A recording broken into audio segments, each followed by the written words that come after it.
Assalamualaikum warahmatullahi wabarakatuh. Kami dari kelompok 8 kelas algoritma dan struktur data A, dan pada kesempatan kali ini kami akan mempresentasikan proyek akhir dari mata kuliah algoritma dan struktur data, yaitu Travel Path, sistem pemesanan tiket dan optimasi rute. Nah, proyek ini merupakan implementasi beberapa struktur data dan algoritma dalam sebuah aplikasi berbasis CLI untuk membantu pengelolaan perjalanan antar kota, mulai dari pengelolaan antar pelanggan, tiket, rute, hingga pencarian jalur terpendek. Next.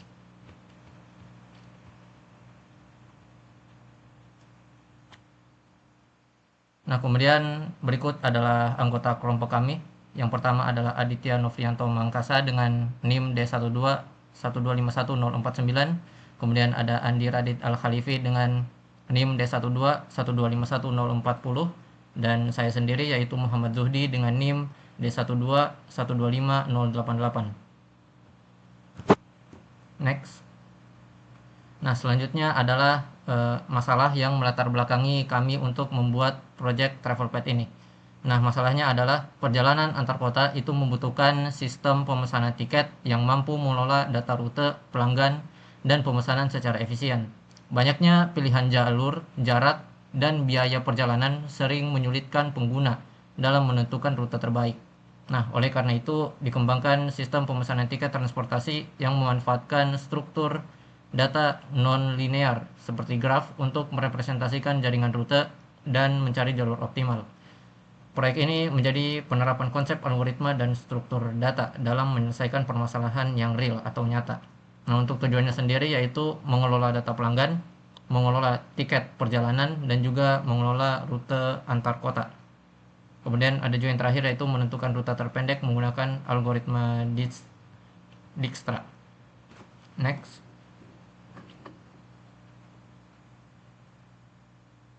Nah, selanjutnya itu ada struktur data dan algoritma yang digunakan. Nah, struktur data linear yang kami gunakan adalah linked list untuk pelanggan dan tiket, serta QUI untuk pemesanan. Sedangkan untuk struktur data non-linear yang kami gunakan adalah graph untuk menyimpan hubungan antar kota.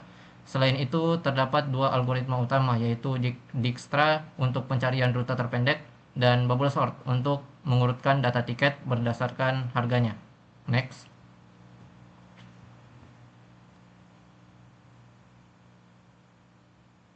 Baik, kita masuk ke alur programnya. Di sini fungsi pertama adalah fungsi linked list pelanggan. Nah, alasan kami menggunakan linked list ini adalah karena jumlah pelanggan bersifat dinamis sehingga tidak perlu menentukan kapasitas data di awal seperti pada array-nya. Nah, saat menambahkan pelanggan, program terlebih dahulu membuat node baru menggunakan malloc seperti yang bisa dilihat di program di sebelahnya, gambar program di sebelahnya. Nah, selanjutnya data pelanggan diisi ke dalam node tersebut. Jika linked list-nya masih kosong, maka node barunya itu langsung menjadi head. Namun apabila linked list-nya sudah memiliki data, program akan menelusuri hingga node terakhir, kemudian menghubungkan node terakhir dengan node baru menggunakan pointer next. Nah, untuk menampilkan seluruh pelanggan, prosesnya itu dimulai dari head, kemudian menelusuri setiap node hingga pointernya itu bernilai 0. Next. Selanjutnya yaitu linked list tiket dan pencarian tiket. Nah, untuk implementasi list pada tiket itu memiliki konsep yang sama dengan pelanggan, cuma bedanya hanya diubah-ubah sedikit, kayak contohnya ditambahkan ID, kota asal, dan juga tujuan. Namun secara logika kurang lebih sama dengan sebelumnya. Nah, perbedaannya itu hanya terdapat di setiap nodenya, yaitu menyimpan informasi ID tiket, kota asal, tujuan, harga, dan pointer menuju berikutnya. Nah, selain itu, saya juga mengimplementasikan fitur pencarian tiket berdasarkan ID. Nah, karena linked list ini tidak karena linked list ini tidak memiliki indeks seperti array, maka pencariannya itu dilakukan menggunakan linear search.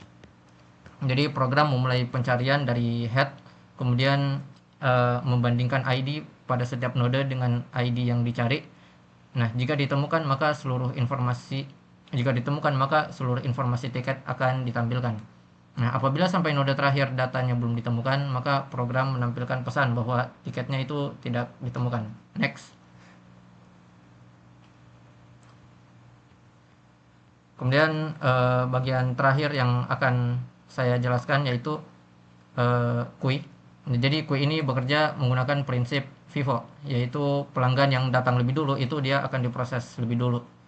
Proses pertamanya itu adalah enqueue, yaitu menambahkan pelanggan ke bagian belakang antrian menggunakan pointer rear di situ di programnya. Kemudian operasi kedua itu adalah dequeue, yaitu mengambil pelanggan yang berada di bagian depan antrian menggunakan pointer front. Setelah pelanggannya itu diproses, pointer frontnya ini dipindah ke node berikutnya dan node lamanya itu dihapus dari memori menggunakan fungsi free. Nah, untuk struktur ini itu sangat sesuai dengan sistem pemesanan karena memastikan setiap pelanggan diproses secara adil sesuai urutan kedatangannya. Next, untuk implementasi graf akan dijelaskan oleh Adit.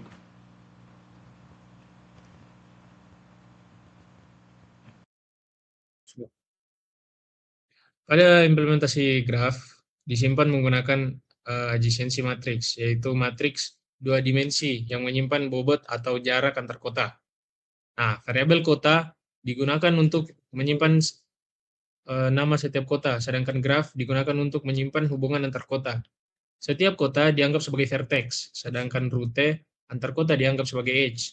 Misalnya, jika terdapat rute Makassar menuju Parepare sejauh 150 km, maka nilai graf Makassar-Parepare akan diisi 150, karena graf yang digunakan bersifat dua arah. Maka nilai tersebut juga disimpan pada graf Parepare-Makassar. Selanjutnya di slide 9, fitur kota dan rute. Fungsi tambah kota menambahkan nama kota baru dalam array kota. Sedangkan fungsi tambah rute mencari indeks kota asal dan kota tujuan menggunakan fungsi cari indeks kota. Setelah indeks ditemukan, jarak disimpan ke dalam adjacency matrix.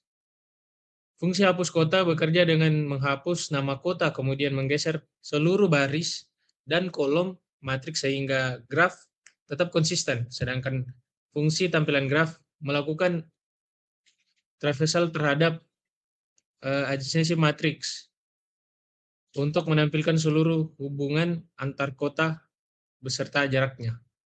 Selanjutnya slide 10 akan dijelaskan oleh Radit. Oke, selanjutnya saya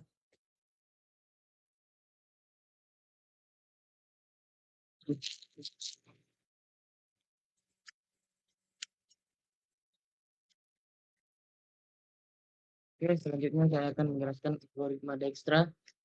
Pertama, seluruh jarak diinisialisasi dengan nilai tagging atau int, sedangkan kota asal diberi nilai 0.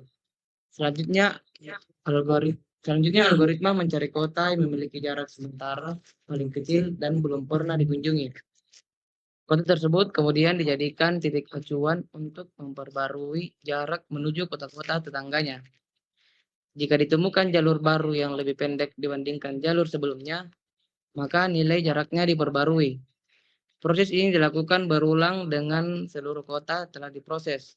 Dengan pendekatan tersebut, program mampu menentukan rute dengan total jarak minimum dari kota asal menuju seluruh kota lainnya. Next.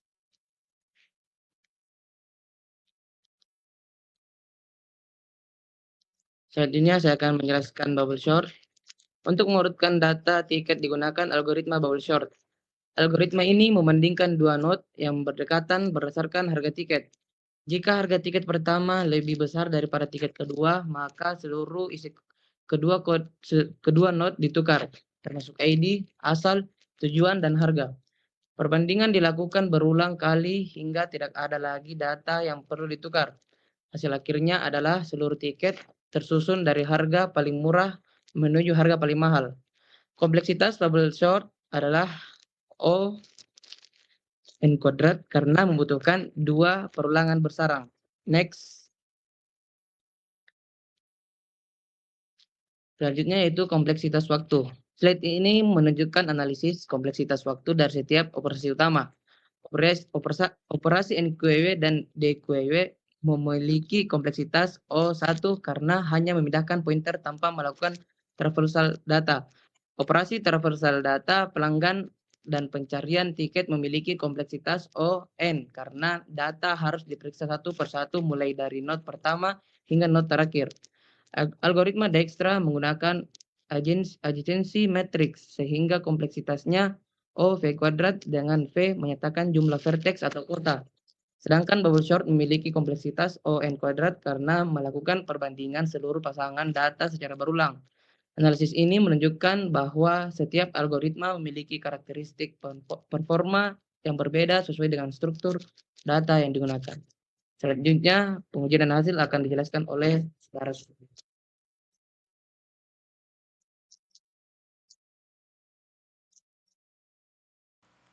Nah, baik, yang terakhir yaitu adalah pengujian dan hasil. Silakan Rudi, dilanjutkan. Ya, jadi yang terakhir itu adalah pengujian dan hasil. Eh, untuk setelah seluruh modulnya ini berhasil kita integrasikan, kami melakukan pengujian terhadap fitur utama pada sistemnya. Nah, untuk skenario pengujiannya adalah sebagai berikut yang tertera pada tabel. Nah, untuk setiap pengujian kami membandingkan output program dengan output yang diharapkan dan hasilnya menunjukkan bahwa seluruh fitur menghasilkan keluaran yang sesuai dengan rancangan sistem. Nah, dengan demikian dapat disimpulkan bahwa implementasi linked list, QUI, graph, algoritma Dijkstra, serta bubble sort ini telah bekerja dengan benar dan memenuhi kebutuhan proyek yang diberikan. Baik, mungkin sekian dari kami kelompok Dipan Algoritma dan Struktur Data kelas A. Lebih dan kurangnya mohon maaf. Saya akhiri. Wassalamualaikum warahmatullahi wabarakatuh.